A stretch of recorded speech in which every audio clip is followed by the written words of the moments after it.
everybody, welcome back to the show. Thank you very much for tuning in to Ray Jensen Radio Podcast. Kali ini kita kedatangan kembali Wira Hardiansyah.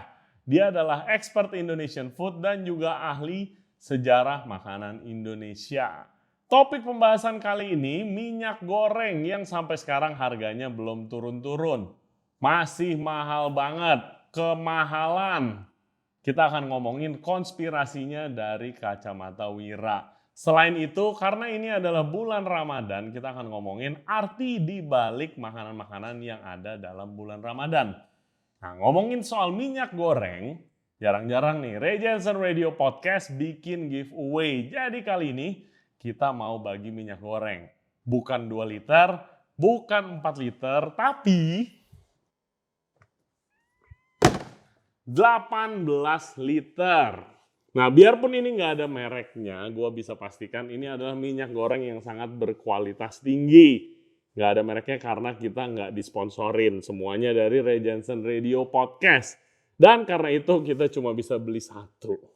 Jadi buat yang menang mungkin bisa bagi-bagi ke teman-teman ataupun keluarganya. Nah, cara ikutannya gampang banget. Jadi giveaway ini dikhususkan untuk pendengar Ray Jensen Radio. Kalian harus subscribe di Ray Jensen Radio YouTube channel dan juga Spotify. Follow Instagram gua personal, Ray Jensen. Dan juga Instagram kita, Ray Jensen Radio. Nah, di situ akan ada postingan seperti ini. Di postingan ini, kalian tinggal komen. Dari 200 episode yang kita udah bikin, itu episode favorit kalian itu yang mana? Dan jelaskan alasannya. Selain itu, kalian harus tag 3 teman kalian yang mungkin belum pernah dengar Ray Jensen Radio dan mereka bisa join in our little family. Jangan lupa pakai hashtag Ray Jensen bagi minyak. Oke, jadi periode giveaway-nya itu ada di tanggal 14 April sampai tanggal 26 April dan akan diumumin di intro video podcast bersama Luis Tanuhadi. Oke, jadi good luck buat semua yang ikutan program Ray Jensen bagi minyak. Oke, without further ado, please welcome Wira Hardiansyah. Enjoy the show.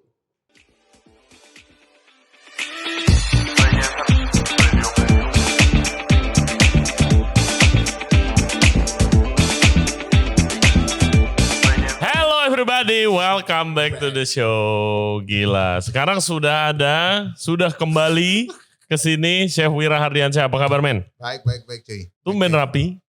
Iya dong kan belum puasa. Oh iya. Belum puasa kudu rapi. Terus rambutnya nggak pirang. Setiap bulan Ramadan balik lagi. Balik lagi. Oke. Gimana bisnis? Lu kan ada catering. Gimana? Musiknya lagi rame-ramenya nih. Pesanan lagi rame-ramenya dan minyak lagi rame-ramenya hilang. Ya. Susah banget cuy. Lu ada cerita apa soal minyak nih yang lagi gila nih? Beberapa hari yang lalu, 3 hari yang lalu gue tuh emang bener-bener urgent banget. Gue ke pasar, gue nyari yang lagi dibutuhin. Iya, minyak goreng gitu. Minyak goreng, salah satunya minyak goreng. Entah kenapa satu pasar itu gak ada. Kita nggak ngomongin minimarket atau ini pasar yang benar-benar semua kalangan bisa masuk. Iya.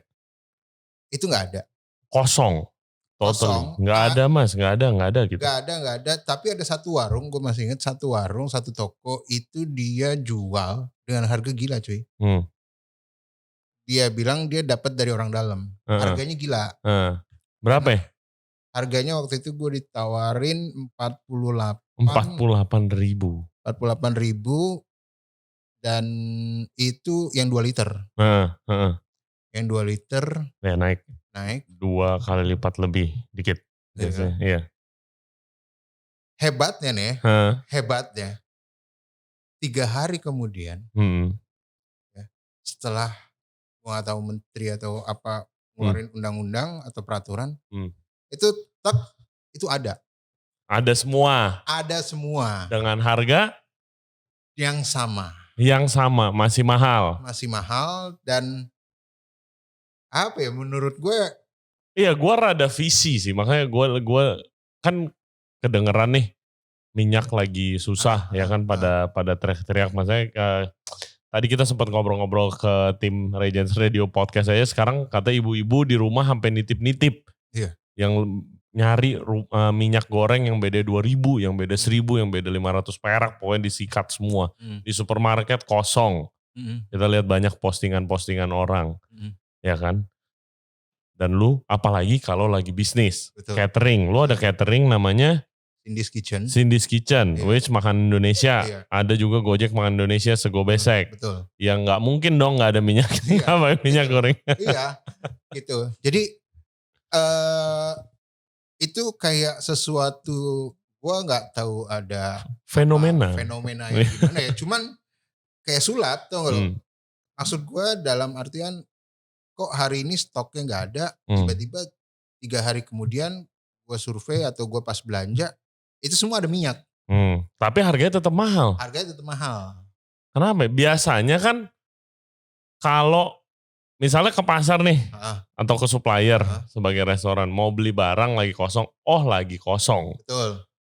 Ya kan? Betul. Terus tapi kalau udah ada semua tapi harga masih tinggi, ada yang salah dong. Iya, dan nakalnya ya menurut gue ini hal ternakal juga. Karena si penjual itu ngasih tahu gue ini ada harga tapi dari sales. Dari sales, iya. Dari sales. Distributor. Terus gue gak tahu dari distributor atau enggak. Nah dia bilang, tapi harganya ya itu tadi yang gue kasih tahu 47-48 itu. Gitu. Wow, menurut gue. Oh ya gila dong. Wah di luar estimasi gue. Gitu loh, gue bawa budget cuman berapa.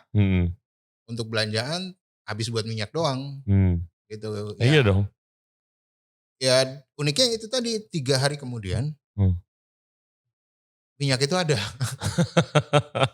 Ada semua, mau brand apa di dalam otak lengkap gue. Lah. Iya, dalam otak gue lah.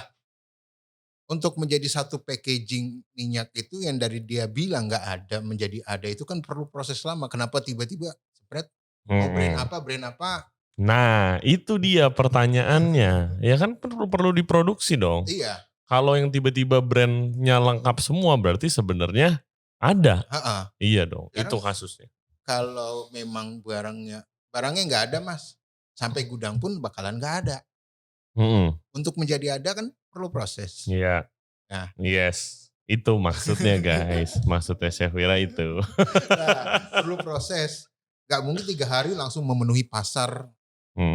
Iya dong. Dan semua brand. Nah semua brand. Iya. Berarti ada campur tangan yang lain. Ada campur tangan yang lain. Food cost lu ngitung costnya bagaimana? Yang gue bingung nih ya, gue gak ngomongin kita kayak bisnis catering atau restoran deh. Itu ya food cost naik. Biasa kan beli by bulk kan, beli yang 5 literan atau berapa gitu. Kalau beli di pasar biasanya urgent. Betul. Ya kan. Gue mau nanya sama lu, menurut lu, di brand-brand yang luar biasa besarnya nih, brand-brand internasional yang mengandalkan minyak goreng sebagai food cost-nya. Ya kan, ayam goreng deh, gitu. Dengan harganya naik berkali-kali lipat begini, dan bahannya itu cuma 3 biasanya. Betul. Minyak sama kentang jadi french fries. Minyak, tepung, ayam jadi ayam goreng, gitu. Kenapa harganya kagak naik? Kenapa? Iya, kalau food cost naik biasanya kan harga naik kan. Betul. Iya kan, modal beli naik. Kenapa mereka nggak naik harganya? Kalau menurut lo kenapa? Biasanya kalau perusahaan ini sepengalaman gua pernah kerja di salah satu brand masak. Biasanya kalau kayak gitu si perusahaan akan langsung atau si brand ini akan langsung kerjasama sama perusahaan. Tidak ada orang ketiganya. Jadi yang mengirimi itu si langsung perusahaan. Yang bikin. Iya. Gitu. Makanya harganya tetap stabil. Stoknya tetap stabil. Jadi kan ada limitnya ya, lu mau berapa ton pesen, lu mau berapa ini. Jadi gak ada orang ketiganya. Iya. Nah, iya biasa. Gua, gitu. Menurut lu ke depannya akankah stabil lagi? Karena maksudnya stabil turun gitu. Ya gimana orang ketiganya kalau menurut gue. jadi gimana orang ketiga ya karena kayak gini. Gua inget banget dulu gua sempet kerja di Australia, terus gua balik flight ke Indo dulu zaman masih baca koran tuh. Terus di pesawat dikasih koran. Gue inget banget gue baca di halaman pertama. Indonesia menjadi harga daging sapi di Indonesia menjadi harga daging lokal yang paling tinggi di dunia. Lu inget gak kasusnya? Waktu daging sapi tuh naik gila-gilaan. Dari berapa puluh ribu jadi 100 ribu. Betul. Iya. Ya sekarang udah stabil, tapi stabil di 100 ribuan itu kagak turun-turun sampai sekarang. Ibaratnya kayak penyakit turun berul kalau di Indonesia naik harga tapi lupa turun. Itu suka hilang ingatan kadang. Nah, jadi titik nyamannya si penjual, si user kadang sih. Karena toh dengan angka 100 ribu masih banyak market gua. Dengan harga 50 ribu masih banyak market gua. Apalagi menjadi bahan pokok yang diperlukan sama sekali. Iya, minyak buat Indonesian food ya. Ya itu gila banget. Iya. Harus. Mau user mau bukan. Menurut gua minyak itu udah kayak wajib ya. Gitu loh. Yang kedua lucunya kita nih awal-awal gembar-gembor. Telur naik udah mau mendekati lebaran. Ya kan. Cabai naik udah mau mendekati tahun baru. Ini naik udah musim ini. Tapi ketika harganya tidak turun udah jadi biasa lagi kita tuh. Iya biasanya begitu. Iya. Wah cabai naik. Wah telur naik. Sebulan kemudian udah lupa. Iya. Lupa nurunin harga, ya kitanya juga lupa. Kitanya kayak, iya bener. Soalnya gue jadi kepikiran waktu kasus minyak ini sama yang daging itu. Iya. Bener, gak turun harganya, tapi udah gak teriak-teriak aja. Udah, itu aja. Kita suka di euforianya doang. Iya. Wah cabai naik, mau lebaran. Oh ngantri minyak. Iya.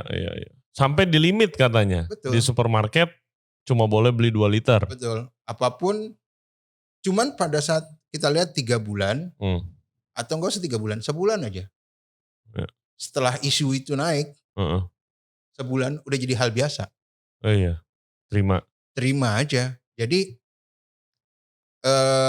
ini sebenarnya entah taktik dagang nakal atau seperti apa, yang kita nggak bisa ngejudge juga, gitu loh. Seperti yang minyak, gitu loh. Karena ya gini. Gue akan cerita tentang minyak curah. Minyak curah, oke. Ya. Orang selama ini pandangannya, gue tidak menyalahkan yang berpandangan negatif, gue tidak menyalahkan dulunya. Jadi apa itu? Jelasin dulu kali. Apa itu minyak curah? Minyak curah tuh kan kalau selama ini ada yang berpandangan minyak curah tuh oplosan. Minyak yang disaring, penyaringan gini-gini. Nah, mungkin lu boleh jelasin ke listener kita dulu nih, yang nggak biasa belanja ke pasar nih. Kan kagak tahu curah tuh apa. Jelasin itunya dulu. Nah curah itu kan sebetulnya bukannya negatif ya sebenarnya. Nah curah itu ini tadi ada 2 versi. Ada yang oplosan rakitan. Ya. Contohnya apa? Contoh minyak bekas. Ya, minyak bekas itu disaring kembali. Gitu loh. Disaring kembali, jernih. Bening lagi. Jernih banget lah, masih agak kuning gitu ya. Pokoknya jernih. Itu yang versi tanggapan kita, versi beberapa akademisi itu versinya seperti itu. Tapi setelah gue baca versinya Kementerian Perdagangan, minyak curah itu menurut mereka itu ialah minyak yang tidak berlabel. Nggak ada brandnya. Jadi makanya lebih murah. Makanya jatuhnya akan lebih murah karena untuk suatu brand ini ada cost pajaknya, ada cost apa-apanya untuk brandnya. Iya, cost marketing ini itu ya. Jadi mahal harganya gitu kan. Minyak curah yang versi perdagangan ini itu siapapun bisa membuat minyak jadinya. Gitu loh. Dan karena tidak ada brand, tidak dipajakan mungkin. Iya. Pajaknya mungkin pajak penghasilan. Bukan aja. Pajak kayak produk. Betul. Ini kan yang menarik adalah ada statement negatif, ada statement yang benar. Gitu loh. Tapi kalau menurut gue pribadi jadi kayak bisnis kalah saing. Makanya dari dulu Indonesia punya isu makanan itu tinggi. Mulai dari minyak yang berplastik. Yap, ingat. Ya, ada isu Dan minyak berplastik. biar garing katanya. Biar garing. Tapi penjual gorengan omsetnya nggak turun-turun. Hebat tuh Indonesia tuh. Setiap pagi. Ya, apalagi lagi bulan Ramadan gitu. Iya. Itu fine dining manapun kalah kali ya sama tukang gorengan. Karena tiap pagi pasti nih ya. Sebelum berangkat kerja. Sebelum berangkat kerja habis aja tuh kan. Ya kan. Terus yang dibilang masalah bumbu dulu. Kunyit dari semen. Bumbu halus dari pasar itu kotor busuk. ya. Betul. Dari busuk ya. Betul. Cabai yang busuk atau terus bumbu-bumbu. Sampai sekarang pasar gak pernah sepi tuh. Tetap aja dengan isu-isu tersebut. Marketnya pasar tetap aja menggila. Oh terus yang belum lagi kayak dulu kasus bakso pakai bahan kimia, pakai boras, cabe di tukang bakmi, cabe curah katanya ada lagi, ya kan? Nah kalau konsepnya cabenya itu sambal yang dibilang dari busuk itu berlaku konsep itu, mindset kita ngikutin itu, tukang mie ayam pinggir jalan gak akan laku. Kita lihat berapa tukang mie ayam sekarang yang iyalah tidak terhitung. Tidak terhitung dan gak ada yang sepi. Tukang warkop aja masih rame. Makanya ada salah satu statement atau quotes-nya anak-anak yang suka nongkrong di warkop. Mie instan di warkop itu lebih enak ketimbang mie instan buatan sendiri di rumah. Karena iya emang lebih enak sih. Nah, yang lebih enak saus yang kita anggap sebagai tidak baik itu. Itu gitu loh. Tapi mindsetnya gak berubah. Gitu loh. Jadi negatifnya itu tidak kena. Iya. Gitu loh. Dan jadi sekarang tuh apakah pemerintah lagi menganjurkan jadi oke, karena harga minyak mahal gak apa-apa deh lu beli. Maksudnya gak apa-apa deh lu pakai minyak curah yang lebih murah. Atau malahan udah harga mahal minyak curah tuh jelek, jangan. Jadi lu harus beli yang mahal juga, apa gimana sekarang? Ya sekarang gini, lu udah bayar pajak. Iya. Pajak brand, pajak ini. Ya. Tapi lu kalah saingan. Sama yang tanpa. Mendingan mana? Iya. Kan istilahnya jadi segi bisnisnya lu kayak kalah saing dong. Iya dong. Sama gue udah bayar pajak ke lo. Iya. Ya, kalau gitu ngapain gue bayar pajak kalau daya jual gue nggak ada. Iya betul. Mau nggak mau, ya nggak berani bersifat fitnah juga gue. Iya. Harus ada tindakan dari. Menduga aja. Iya. Jadi kayak tujuannya ada isu-isu tersebut supaya nge-brainwash bagus. Brainwashnya tuh ada dua. Jadi kayak supaya masyarakat Indonesia tuh dituntut untuk healthy, sehat. Ini lo berhati-hati dalam berkonsumsi. Itu satu. Yang kedua jadi sisi ke bisnis. Karena saingan bisnis, gue udah nyetor. Apalagi kan di Indonesia untuk makanan ada perdagangan, ada BP POM, ada sekarang ada MUI atau yang sertifikat halal. Betul, sertifikat halal. Kan otomatis gue gak tahu masalah keuangan gimananya, maksudnya bayar pajaknya atau kayak gimananya. Tapi kan selama yang ini yang menjadi pesaing gue, yang tidak bayar apa-apa, malahan bersaing gitu. Iya, gitu. Malahan lebih, kenapa orang pada larinya ke sini? Mau gimana juga gitu loh. Iya. Sebenarnya kan kalau dari segi bisnis udah ada market.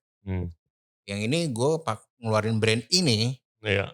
Karena untuk market gue tuh yang high level. Iya dong, kayak restoran dan segala macam kayak catering lu deh. Nggak mungkin dong pakai minyak curah kan. Pasti pakai minyak yang brand. Pakai brand. Jadi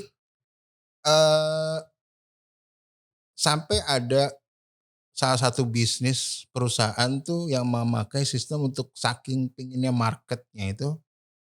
Dia ngeluarin brand, minyak brand. Ya.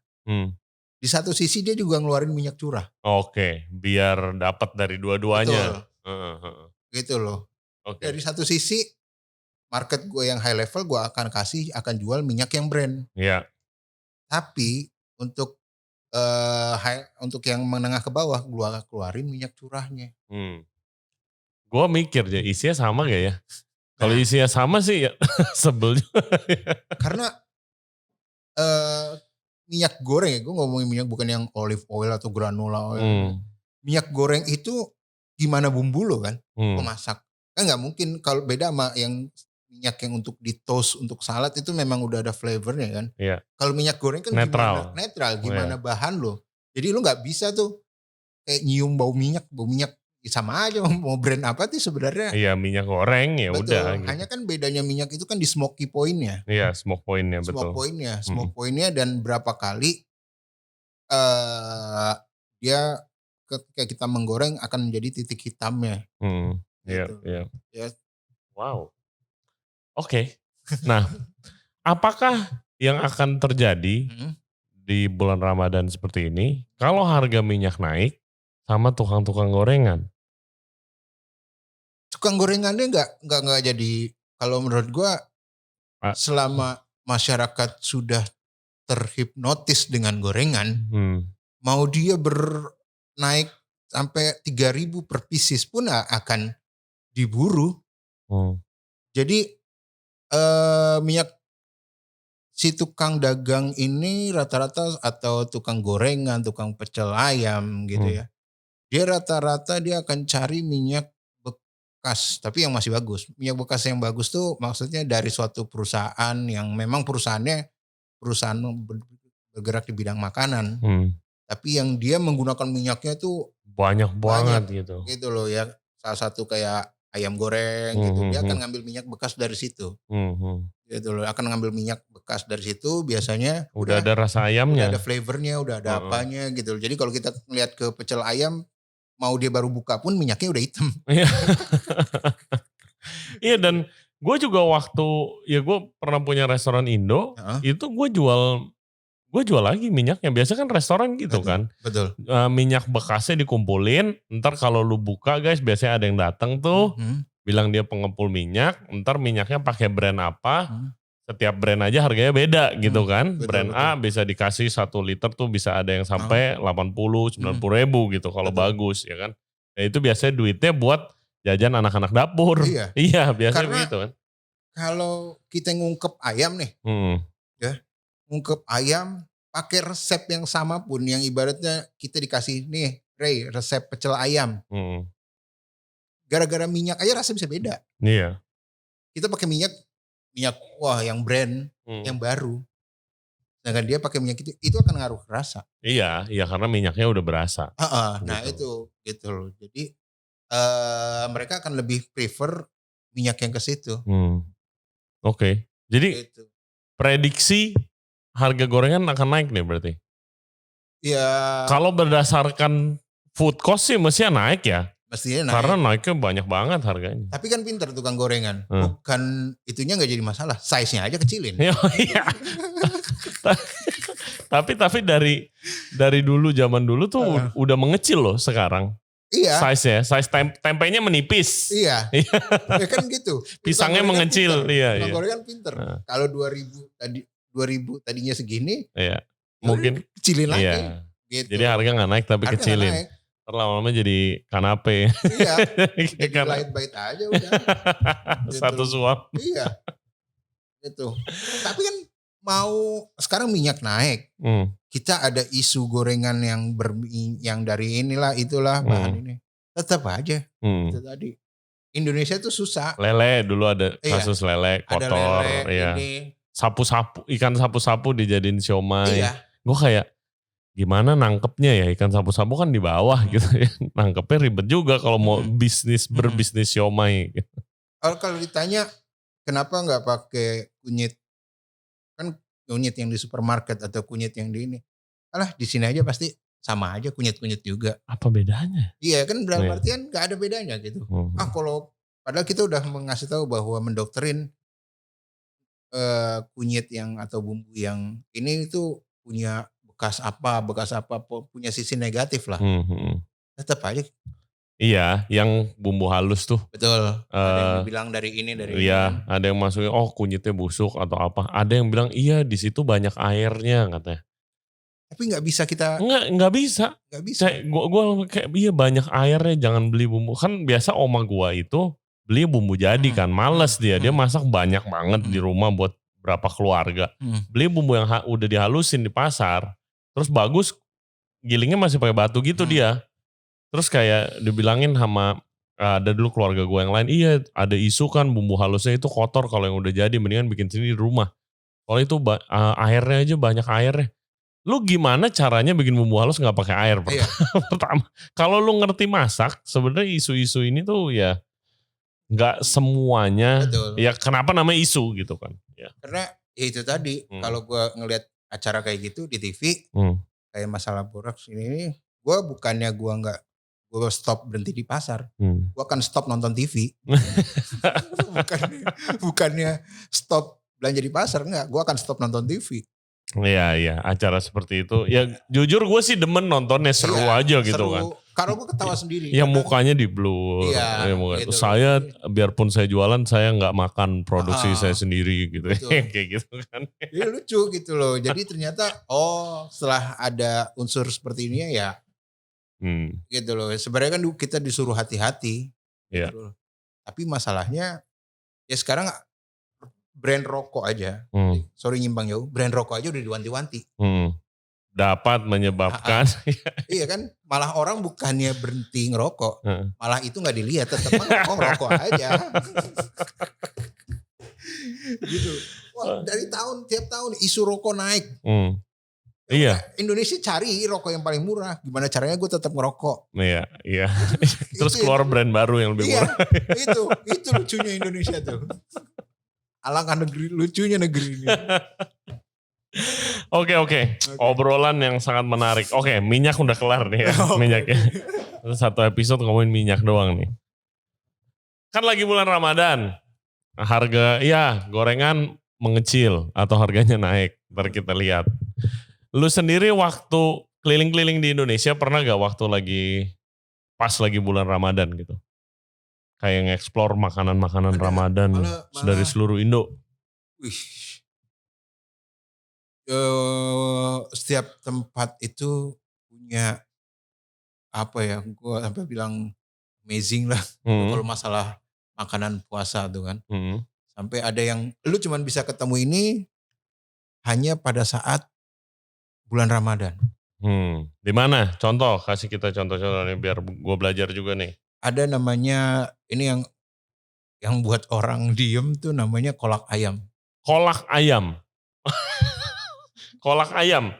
Dari daerah? Dari daerah Gresik, Jawa Timur. Oke. Itu lo hanya bisa makan itu pada saat hari ke-23 bulan Ramadan. Hari ke-23?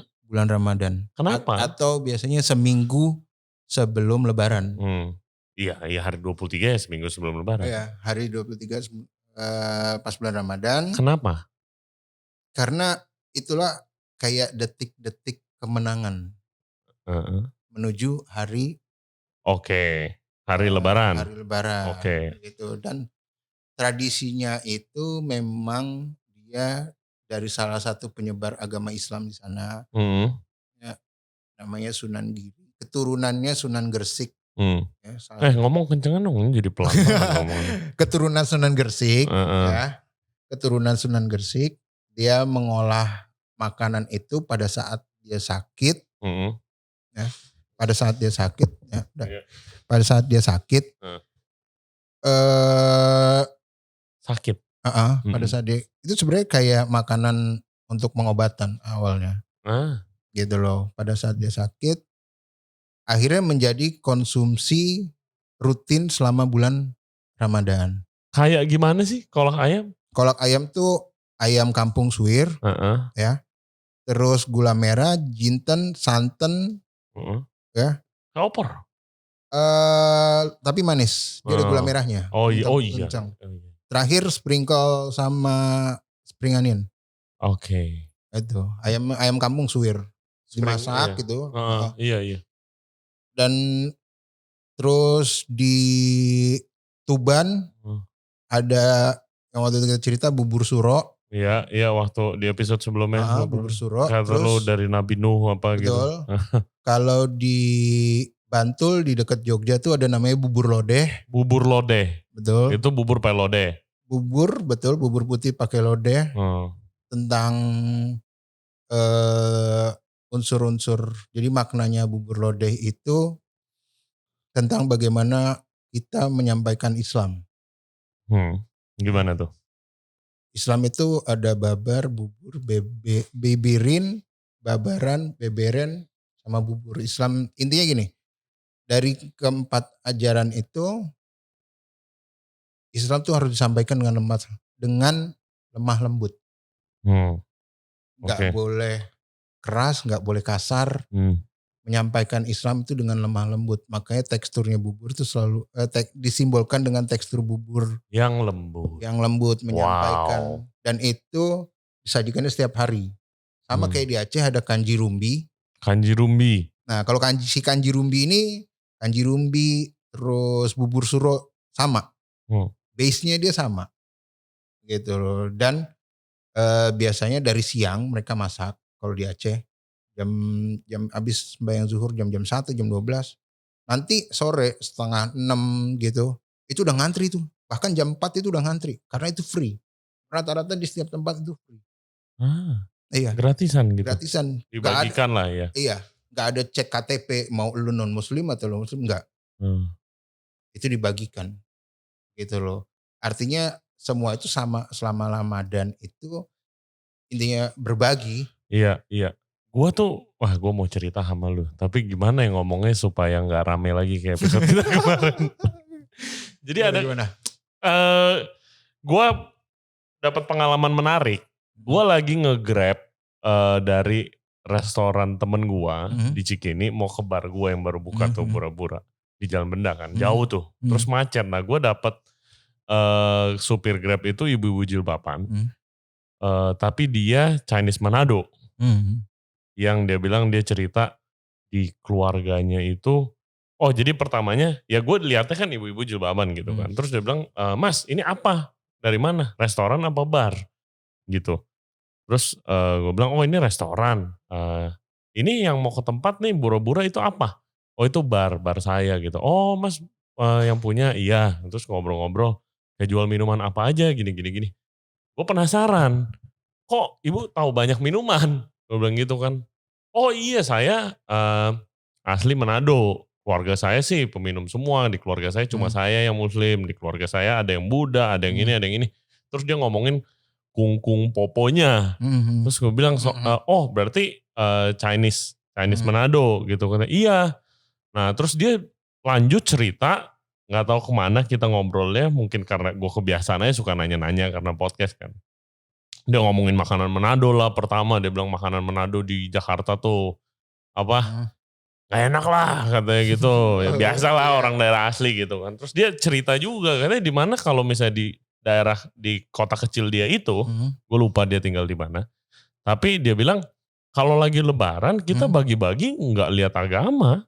Iya memang. Bagi-bagi makanan lagi Ramadan sama juga pas Natal juga nggak lihat agama. Iya. Bagi ya bagi gitu. Malahan dia bilang kalau di kota dia, misalnya kalau ngomongin Natal nih, itu orang yang non Kristen diundang juga ke gereja untuk makan, bukan untuk kebaktian, untuk makan. Sama waktu Lebaran.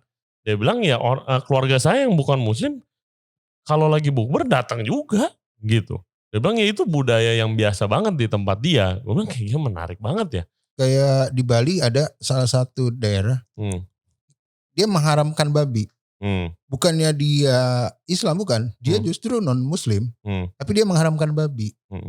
Jadi ketika pada saat upacara apapun Hindu atau itu, dia masih bisa berbagi. Iya. Tapi dia yang muslim. Tapi makanya di daerah itu karena ajarannya dia Hindu, tetap Hindu, tapi dia kayak mengharapkan. Iya buat babi, supaya bagi-bagi. Betul. Iya. Nah ini si supir Grabnya ini bilang kayak, gue tuh ke Jakarta ya, kayak gue yang berasa ke kampung tau gak sih dia bilang. Gak boleh ini, gak boleh itu, beda agama harus hati-hati ngomongnya, buset. Kayak gue yang berasa orang kota katanya. Dia bilang kayak gitu, gue ngakak aja. Sama dapat banyak resep makanan Manado gue. Hari itu. Jadi kayak sebenarnya kalau dalam puasa tuh, makanya titiknya sebenarnya bukan ke makanan deh kalau kita ngomongin puasa itu kan Semuanya dong. semuanya Bukan dong. Karena bukan makanan doang kan. nah, tapi ada pergeseran makna. Kalau lu pernah mendengar istilah takjil. Pernah dong, of Pernah course. Di restoran kan harus ada takjil. Nah, Ya kan? sebenarnya artinya takjil itu bukan produk. Bukan atau makanannya. Bukan kata benda, bukan makanan. Takjil itu sebetulnya kata kerja. Kata kerja. Kata kerja artinya takjil itu segerakan. Segerakan. Cepetan gitu atau apa? Iya, segerakan. Maksudnya ini sudah waktunya kita berbuka. Oke. Bukannya Ray beli tajil. Cuy, nanti tajil buat sore apa? Bukan seperti itu. Oke, iya. Jadi sudah ganti maknanya. Betul gitu loh. Jadi wah, udah maghrib tajil cuy. Seharusnya seperti itu. Gitu loh. Jadi ada pergeseran makna. Iya. Ini mah kayak Gitu. tadi kayak ini lu doang yang tahu. Jadi kayak gini. Kolak itu bukannya makanan aslinya. Kolak itu ajaran Nabi Muhammad. Gimana cara dia itu mengajarkan murid-muridnya. Caranya udah duduk di tengah, dikelilingi oleh murid-muridnya. Iya. Itulah yang kolako artinya. Kolako itu sistem pengajaran Nabi itu. Namanya kolako. Oke, bisa jadi kolak. Nah, jadi setiap kita mau menjelang puasa atau menjelang Ramadan berbuka, ya, kita itu biasa mengisi dengan hal-hal positif. Ya, hal-hal positif. Ya. Orang zaman dulu itu tidak bisa, pernah kita bahas bahwa tidak mudah menjelaskan dengan cara verbal. Betul. Harus ada bahasa. Soalnya bahasanya beda. Harus ada bahasa rupa bentuk. Makanya di dalam kolak itu pasti ada kolang-kaling. Kolang-kaling itu bahasa Jawanya kedaung. Kedaung itu dari suwung. Suwung itu kekosongan. You cannot describe dia. Lu gak bisa mendeskripsikan dia. Ya, itu. Terus ada lagi buah pisang. Ya kan kolak pisang. Yes. Ada pisang, ada ubi. Ada ubi, biji salak tuh. Pisang itu buah yang menggantung. Orang Jawa bilangnya pala gumantung. Buah-buah apa yang aja yang di atas itu simbolnya ya dia. Dia itu bisa banyak, kalau di dalam itu bisa dewa-dewa atau dia kan letaknya di atas. Ya. Sedangkan ubi itu di bawah. Yeah. Pala kependem, segala yang dipendem. Ya. One day kita kembali ke bawah. Tergantung fungsinya si kolak ini. Kadang kalau ada acara ruatan. Ya lu pernah bilang juga ruatan itu kita ngebersihin dosa, ngebersihin diri. Si ubi ini filosofinya untuk mengubur semua keburukan. Dan santen, kelapa itu nyuwun ngapunten, lu meminta maaf. Jadi makanya istilah yang dipakai untuk semua ini itu upawasa. Mendekatkan diri, wasa penguasa yang di atas. Atau wasa itu Tuhan kalau tidak salah ya, dari bahasa Sanskerta.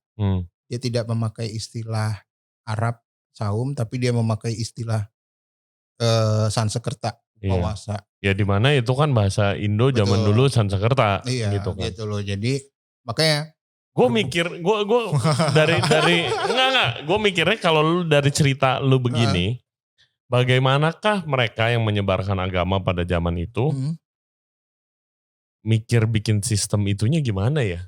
Ya pernah kita bahas sama Meksi, jadi kan kita tidak otoriter zaman dulu, tidak. Iya gue tahu, tapi kayak mikirin strateginya kan, gue udah belajar banyak dari lu yang apa urap tuh yang dari urap, terus ketupat, laku papat katanya, terus ini kolak gitu, kolak ayam dan bubur suro dan lain sebagainya. Kan ada filosofinya di balik itu kan. Betul.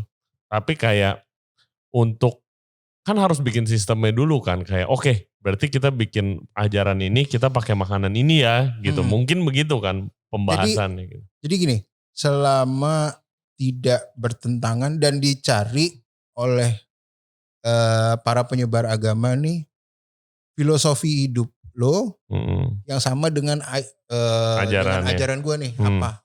Oh, lo punya tidak boleh berbohong. Nah, gue cari nih ayatnya apa yang tidak boleh berbohong. Gitu loh. Nah, gue cari makanya sebenarnya gue yang masuk ke produk lo.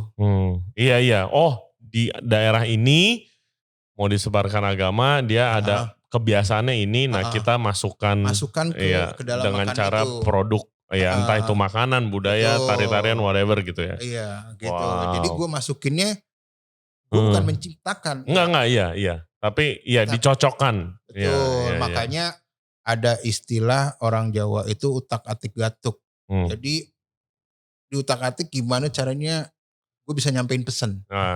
Iya. Gitu. Make sense. Gitu. Kalau secara ilmiah akademisi, apa nggak ada ininya. Cuman secara ajaran. Iya, filosofi. Betul. Iya. Wow. Sebenarnya kayak gini. Kita kalau dulu kita masih kecil nih. Habisin nasi, kalau enggak nasinya nangis. Iya. Gitu kan? Kalau mau tarik dari sejarah filosofi itu akan berkaitannya dengan Dewi Sri, Dewi Padi. Ya. Tapi kalau dari segi akademisinya, buang-buang makanan kan, ya kan? Kalau secara nalar aja, padi itu setahun berapa kali tanam, dan lu udah dapet nasi untuk proses dari padi jadi nasi kan lama, dan lu waste, lu buang. Cuman kan kalau ke anak-anak nggak mungkin, jangan buang nasi, nanti nangis. Itu ajarannya seperti itu. Betul. Dan itu interesting loh, karena waktu gue tinggal di luar negeri juga, kalau di luar negeri roti yang nggak boleh dibuang-buang.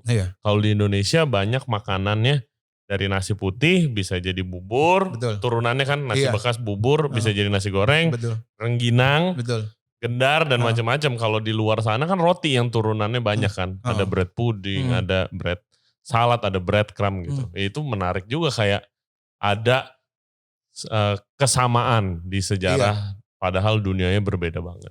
Kan zero waste-nya, memang konsep zero waste itu udah mungkin gak kayak sekarang ya. Kalau dulu kan masih sistemnya barter ya.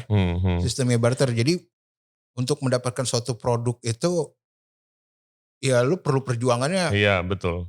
Gila. Iya, gitu. lu harus cari barang yang dia mau juga, lu mau juga gitu. Jadi kalau produk kita, padi kita, beras kita nggak bisa diterima sama lo, kita cari lagi orang ya kan? yang mau terima beras. Udah gitu lu dapat beras dari gue cuma sekarung, sorry Rey, gue belum panen. Kalau sekarang kan gampang kita cari ke mana-mana. Kalau dulu kan nggak bisa. Jadi ketika lu mengajarkan anak lu tentang zero waste, kalau bisa nasi jangan di ini, karena gitu. Yes. Kalau budaya bukber itu dari mana? Dari zaman itu. Sorry, gue mau nanya. Kalau di luar negeri selain di Indo ada budaya bukber segede gini gak sih? Enggak. Setahu gue itu karena sebenarnya budaya bukber itu jadi gini. Sebelum kita berbuka itu biasanya sore hari itu menunggu sore itu yang kita kenal dengan istilah ngabuburit itu mengisinya dengan hal-hal positif yang berkaitan dengan agama. Makanya kan upawasa itu kan, puasa itu menahan nafsu, bukan hanya soal makan, segala hal-hal duniawi. Ya. Gimana caranya kita nahan nafsu yang ngisi dengan agama, ngumpul terus kita. Iya, soalnya budaya bukber di Indonesia itu fenomena gila sih di F&B. F&B itu khususnya restoran Indo ya, itu bulan Ramadan itu number one selling. Selalu paling rame, paling banyak lu dapet duit di bulan Ramadan, khususnya makanan Indo kan. Jadi, karena setiap hari full. Betul. Iya. Nah, sebenarnya kenapa ada tradisi buka bersama itu awalnya itu tadi gue bilang. Biasanya dari sore. Dari sore mereka akan start beribadah, ngaji, baca Quran atau apa. Terus udah fajar, udah senja, maghrib, berhenti, batal, terus lanjut sholat. Sholat, habis sholat maghrib, dia akan berdoa, ngaji, nih, sambung isya.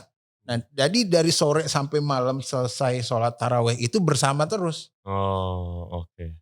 Gitu loh. Nah, makanya semua itu tidak bisa. Jadi gua, lo, kita semua rame-rame berlima itu dari sore udah berdoa. Nah, itu bukanya batalinnya barengan. Nah, tradisinya itu kemudian kita kenal dengan buka bersama. Oke. Gitu. Wow. Mantap. Udah mau sejam lagi. Nggak berasa. Terus catering lu lagi bulan Ramadan begini laris manis dong? Oh ya, alhamdulillah ya laris manis gitu. Di mana jualan dulu buat teman-teman? Teman-teman kalau yang mau itu cek aja di Cindy's Kitchen dan di Sego Besek. Ya. Itu apa aja sih makanannya kayak gimana?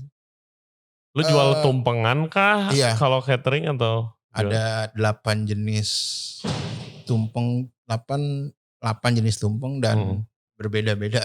Tapi tetap dengan pakem. Jadi kayak tumpeng lu kan dalam banget gak pakai filosofi. Iya, sebenarnya kayak lo beli tumpeng ini, gue nggak mau lele. Ya gue akan cari ikan juga. Karena filosofinya. Karena filosofinya yang nggak gue ganti, nggak bisa gue ganti, produknya yang gue ganti. Emangnya filosofi tumpeng nih apa aja nih? Jadi kayak 7 lauk ya memang harus 7 lauk. Gue mau 5 ya nggak bisa. Nah, oh gitu. Idealisnya. Bukan karena gue kan maunya 5. Tapi ya kalau gue memang 7, kalau 5 nggak bisa. Oke. Gitu. Terus kalau tumpeng aslinya haruskah warna kuning? Kalau sekarang kan banyak yang biru, hijau gitu. Sebenarnya tergantung upacaranya. Tergantung acaranya, lu harus putih, harus kuning. Sama kayak opor. Opor tuh harus kuning, harus putih. Sebenarnya tergantung acaranya apa. Oh, oke. Bukan harus kuning tuh. Opor tuh harus kuning. Opor tuh harus putih. Tumpeng tuh harus putih. Enggak, tergantung acaranya aja. Gitu loh. Acaranya apa? Kayak gini. Kayak untuk meninggal. Ya. Meninggal. Ada namanya tumpeng Kapuranto. Itu bentuknya nggak kerucut. Bentuknya kerucut tapi gini. Tumpeng gini. Iya. Ini bentuknya gini. Gimana caranya bentuknya? Tumpeng kebelah. Lu kebelah terus lu balik. Iya. Tumpeng Kapuranto. Google ada gak ya? Kita Google. Ada tumpeng Kapuranto. Itu untuk khusus meninggal. Buat orang meninggal. Dimakan nggak atau buat persembahan? Ya lu boleh makan boleh enggak. Gitu loh. Tapi itu sebenarnya kalau ada yang boleh dimakan karena ada sisi lo yang boleh dimakan. Itu hak lo. Ada yang gak boleh dimakan. Jadi banyak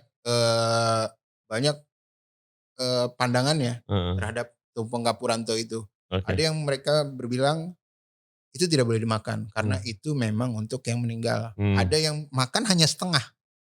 Karena yang setengah punya dia. Gitu. Ada yang kita makan dua-duanya. Ada. Wow. Oh banyak. Always menarik ngobrol sama lu. Sebelum kita masuk sejam, ntar kepanjangan gak ada yang nonton lagi. Thank you banget Wir. Sip. Untuk pencerahan soal minyak dan sejarah makanan Ramadan. Siap. Gua pikir lu begitu nggak pakai antigen lagi langsung keliling Indo lagi lo. Karena gue lagi nyambung lagi boleh nggak nih? Ya boleh lah, boleh. Karena gue lagi asik menjelajah mindset gue tentang Atlantis. Ya gue lihat di Instagram lu. Kayak gue mau nanya serem, ntar takut 2 jam lagi. Sebenarnya ada nyambungnya sama kelapa sih. Minyak juga dong. Minyak juga. Jadi gini, di catatan sejarah itu, sejarah Nusantara minyak itu didatangkan dari Tionghoa. Ya, ada 2. Make sense. Ya, ada Zhao, kalau nggak salah. Satu lagi gue lupa. Minyak yang menggoreng dengan minyak banyak dan menggoreng dengan minyak dikit. Iya. Itu warisannya orang-orang jejaknya. Iya kalau di bahasa Mandarin, ini karena gue lagi ya belajar makanan Chinese, termsnya beda tuh. Iya. Kayak minyak buat numis sama minyak buat deep fry, iya. beda istilahnya. Beda istilah ya. Beda istilah. Nah, terus gue tarik lebih jauh lagi, mereka minyak pertama mereka itu minyak wijen. Ya, orang-orang Tiongkok tuh menggunakan wijen sebagai minyak. Ya. Gue tarik lebih jauh lagi ke masa prasejarahnya mereka. Ya, mereka menggunakan fat pertama kali. Tallow, iya. Ya. Nah, entah itu sapi, babi, kambing, betul. Ya, pokoknya lemak. Entah dari mana, gue tuh tertarik dengan satu buah buku yang bernama Atlantis. Atlantis ini mungkin sebagian orang dibilang dongeng. Itu mah khayalan karena itu ada di ceritanya Aquaman. Sebagian orang mempercayai Atlantis itu sebelum atau pada saat dia peradaban modern pertama. Betul. Iya kan, iya. Kalau di kisah modernnya itu pas dinosaurus. Iya. Meteor.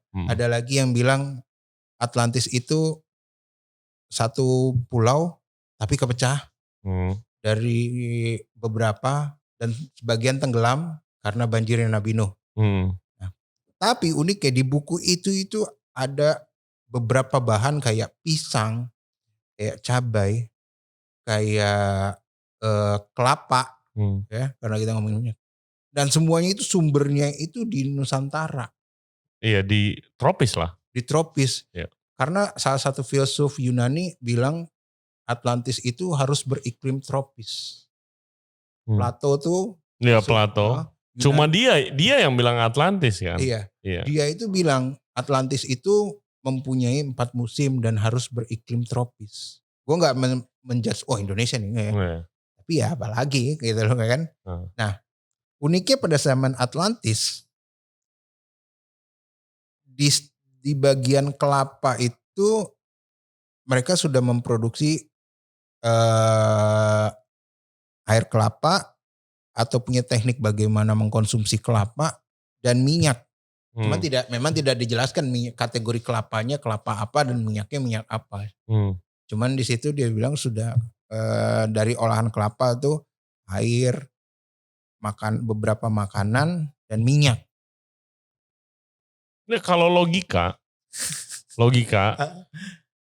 kalau kota-kota zaman dulu kan pasti di dekat pantai. Betul. Karena kan pada makan ikan biasanya kan gampang nyari ikan nelayan. Ya di pantai banyak pohon kelapa ya minyaknya minyak kelapa lah. Gitu logikanya ya kan. Dan ternyata setelah gue cross check sampai sampai tahun 1960 tuh Indonesia rata-rata itu mengkonsumsi minyak kelapa paling tinggi dibanding minyak goreng, maksudnya minyak biasa. Indonesia itu pengkonsumsi minyak kelapa sampai tahun 1960. Iya itu ada yang ngomongin juga tuh. Kayak dia bilang kayak dulu tuh padahal Indonesia udah pakai minyak kelapa. Oh gue tahu Jafara. Iya Bu Helianti. Kan dia jual ada minyak kelapa kan tuh. Yang bisa dipakai 6 kali gitulah ya kan. Minyak kelapanya bagus, gue udah coba juga. Dia jelasin ke gue dulu padahal kita tuh minyaknya minyak kelapa. Iya. Dia bilang bukan kalau sekarang tuh kelapa sawit guys. Ini kelapa, minyak kelapa. Dimana sekarang kelapa kita malahan diekspor buat Sri Lanka sama Filipina yang bikin minyak kelapa katanya gitu. Padahal kalau lihat trennya ya sekarang kan ya gara-gara tadi kita ngomongin harga minyak mahal kan ada juga yang bilang harga minyak nih naik karena crude palm oil CPO minyak sawitnya yang mentahnya harganya naik kan. Ya berarti ya soalnya kan itu kan banyak kontroversinya juga kan sawit. Betul. Menghabisin hutan, nggak environmentally friendly, tanahnya begitu ditanam nggak bisa dipakai selama beberapa belas tahun karena kering, ngambil airnya banyak banget dan bla bla bla bla bla. Makanya banyak di Eropa juga yang udah menolak kan. Betul. Sebenarnya gitu. Memang kan maksudnya kita balik lagi ke minyak kelapa mestinya. Iya. Gitu. Sebenarnya kan cuman kan prosesnya kalau mau dari healthy memang dari minyak kelapa, cuman kelapa yang diparut dibuat santan terus dimasak sampai lama, ya kan? Nah di Cilacap atau di Kebumen itu di Jawa Selatan itu ampas kelapa itu dikonsumsi. Ya, ada namanya galendo atau ketek. Ampas kelapa biasa setelah mereka dapat minyaknya, ampas ini dipisah, ya, itu diolah jadi makanan. Biasanya dibuat kayak botok atau dipepes. Ya, ini maksudnya kayak serundeng gini? Enggak, dia teksturnya smooth.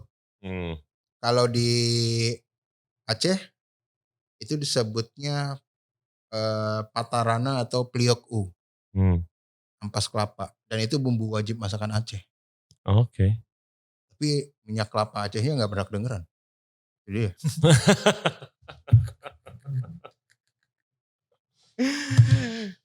sekedar intermezzo ya guys. Iya, gak apa-apa. Oke, terima kasih guys buat yang udah dengerin podcast kita dan Chef Wira Hardiansyah kali ini dan juga yang udah nonton di YouTube. Thank you buat semuanya dan jangan lupa subscribe di Regensen Radio Podcast. Kita ada di YouTube, Spotify, Apple Podcast, Google Podcast dan juga Anchor App. Buat yang perlu catering ke Cindy's Kitchen, yang mau makan Indo ke Sego Besek, yang mau nanya-nanya tentang sejarah Indonesia atau sampai ke Atlantis. Tadi gue nggak tahu kenapa kita bisa ngomongin podcast F&B. Iya, podcastnya kan food and beverage ya. Tapi kapan-kapan gue sebenarnya pengen sih, tapi gue nggak yakin ada yang nonton masalahnya. Apa itu? Iya kalau podcast itu, gue demen banget baca buku sejarah gitu kan. Ya nanti kapan-kapan lah. Terus kita ajak Maxi lagi kali. Oke guys, follow Instagramnya kita Regensen Radio Podcast, juga di Instagram Wira di Wira Hardiansyah 2.0. DM dia kalau mau nanya-nanya ya. Oke. Stay safe guys, selamat menunaikan ibadah puasa and we'll see you next time. Bye-bye.